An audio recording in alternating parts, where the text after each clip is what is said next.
अस्सलाम वालेकुम, मैं हूं मिसेस खान और आप देख रहे हैं hot link news HD TV। आइए लिए चलते हैं आपको आज की ताज़ा खबर की तरफ।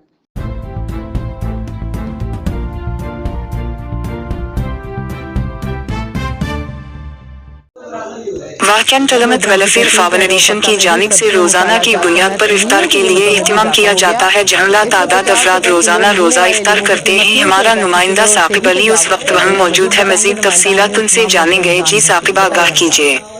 जी, मैं इस वक्त मौजूद हूँ वाकंट मालकान स्टॉप पे, जहाँ रोज़ाना की बुनियाद पर अल उम्मत वेलफेयर फाउंडेशन की जानिब से इफ्तार का एहतमाम किया जाता है, जिसमें लातादाद अफराद रोज़ा इफ्तार करते हैं। मेरे साथ मौजूद है अल उम्मत वेलफेयर फाउंडेशन के चेयरमैन मलिक ज़ीशान तारिक। आइए इनसे बात करते हैं, इस हवाले से ये क्या कहना चाहते हैं। बिस्मिल्लाहिर्रहमानिर्रहीम। अल उम्मत वेलफेयर फाउंडेशन का आगाज़ हमने तकरीबन 2017 में किया था।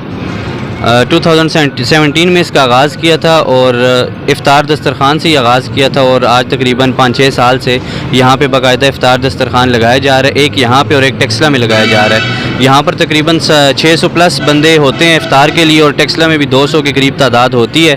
और इसके साथ साथ हमारे प्रोजेक्ट्स में मेन प्रोजेक्ट ऑर्फनेज है, जहाँ पे हमारे पास कई बच्चे बेसहारा जो हमारे ज़ेर तालीम और ज़ेर रिहाइश है हमारे पास, और ये सारा डोनर्स के ताउन से ही सारा एहतमाम किया जा रहा है। और आप सब से गुजारिश है कि आप सब भी अल उम्मत वेलफेयर फाउंडेशन के इन प्रोजेक्ट्स में अल उम्मत को सपोर्ट ज़रूर करें। जज़ाकल्लाह।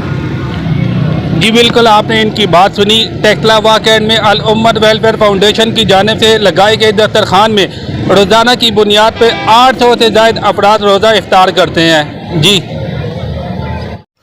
न्यूज़ बुलेटिन में अभी तक सिर्फ इतना ही। मज़ीद खबरों के लिए देखते रहिए hot link news TV HD।